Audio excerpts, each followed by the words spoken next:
ಮಹಾಂತ ಭವನದಲ್ಲಿ ನಡೆದಂತಹ ಉಚಿತ ವೈದ್ಯಕೀಯ ಶಿಬಿರದಲ್ಲಿ ಬೆಳಗಾವಿಯ ಉತ್ತರ ಶಾಸಕ ಆಸಿಫ್ ಸೇಠ್ ಭಾಗಿಯಾಗಿದ್ದರು. ಹಿಂದುಳಿದವರಿಗೆ ಆರೋಗ್ಯ ಸೇವೆಗಳನ್ನು ಒದಗಿಸುವ ಉದ್ದೇಶದಿಂದ ನಡೆದಂತಹ ಈ ಶಿಬಿರದಲ್ಲಿ ನಿನ್ನೆ ವಿವಿಧ ಸ್ಥಳೀಯ ನಿವಾಸಿಗಳು ಭಾಗವಹಿಸಿ ಉಚಿತ ಸಮಾಲೋಚನೆ ಮತ್ತು ವೈದ್ಯಕೀಯ ತಪಾಸಣೆಯ ಪ್ರಯೋಜನವನ್ನು ಪಡೆದುಕೊಂಡಿದ್ದಾರೆ.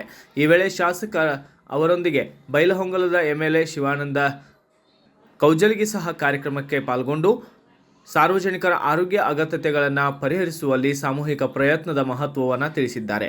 ಇಬ್ಬರು ಶಾಸಕರು ಸ್ಥಳೀಯರೊಂದಿಗೆ ತೊಡಗಿಸಿಕೊಂಡರು ಮತ್ತು ಸಮಾಜದ ಎಲ್ಲ ವರ್ಗಗಳಿಗೆ ಆರೋಗ್ಯ ಜಾಗೃತಿ ಮತ್ತು ವೈದ್ಯಕೀಯ ಸೇವೆಗಳ ಪ್ರವೇಶದ ಮಹತ್ವವನ್ನು ಒತ್ತಿ ಹೇಳಿದರು.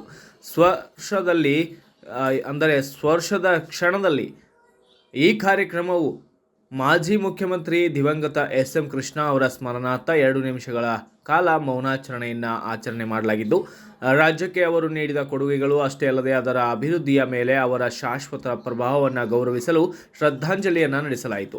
ಮೌನವು ಕೃಷ್ಣನ ನಾಯಕತ್ವದ ಸಾಮೂಹಿಕ ಗೌರವವನ್ನು ಪ್ರತಿಬಿಂಬಿಸುತ್ತದೆ. ಇದು ರಾಜ್ಯದ ರಾಜಕೀಯ ಮತ್ತು ಸಾಮಾಜಿಕ ಭೂದೃಶ್ಯವನ್ನು ರೂಪಿಸಲು ಸಹಾಯ ಮಾಡಿತು. ಉಚಿತ ವೈದ್ಯಕೀಯ ಶಿಬಿರ ಮತ್ತು ಎಸ್.ಎಂ. ಕೃಷ್ಣ ಅವರಿಗೆ ಶ್ರದ್ಧಾಂಜಲಿಯು ಸ್ಥಳೀಯ ಮುಖಂಡರೊಂದಿಗೆ ಅಂದರೆ ಸಮುದಾಯದೊಂದಿಗೆ ತೊಡಗಿಸಿಕೊಳ್ಳಲು, ಅದರ ಅಗತ್ಯತೆಗಳನ್ನು ಪರಿಹರಿಸಲು ಒಗ್ಗಟ್ಟಿನ ಮತ್ತು ಸೇವಾ ಮನೋಭಾವವನ್ನು ಬೆಳೆಸುವ ನಿರಂತರ ಉಪಕ್ರಮದ ಭಾಗವಾಗಿದೆ ಎಂದು ತಿಳಿಸಲಾಗಿದೆ. Bureau report Prateek Chitagi, BV5 news Kannada, Belagavi.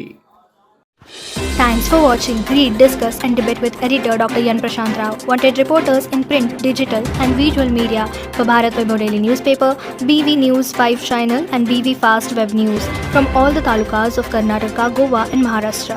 If interested, send your resume to 9019229369.